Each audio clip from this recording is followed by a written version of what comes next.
Pour ce 4e jour des assises du premier synode diocésain des Colosie, les pères synodaux ont assisté à la messe présidée par les vicaires forains du doyenné des Colosie dans la matinée de ce jeudi 9 janvier à la chapelle Sainte-Agnès. De sa parole et de pouvoir cultiver l'esprit d'amour entre nous tous en réponse à cet amour que Dieu a pour chacun d'entre nous.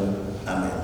Après la célébration eucharistique à laquelle ont pris les prélats catholiques de Luisa et de Colosie, place aux travaux dans la salle Immaculata qui accueille les assises du premier synode diocésain de Colosie. Pour ces jours, 3 communications étaient prévues, notamment l'état des lieux de la synodalité de la pastorale du groupe des papas de Saint-Joseph dans les diocèses de Colosie, la synodalité pastorale des chapelles des doyennes de Kanzenze, d'Ilolo, Kapanga et Sandoa, ainsi que l'état de lieu de la synodalité du plan stratégique de la pastorale d'ensemble du diocèse de Colosie.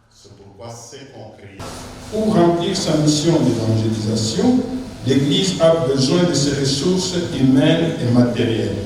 La part du divin est dans les dons spirituels multiples et dans la dispensation des sacrements qui incorporent au Christ et qui donnent croissance et pureté. Les fidèles répondent à l'appel des différents besoins de l'Église.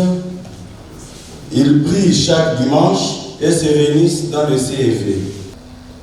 Le comité diocésain du groupe des papas de Saint-Joseph aura besoin de la mobilité pour assurer son itinérance à l'intérieur du diocèse.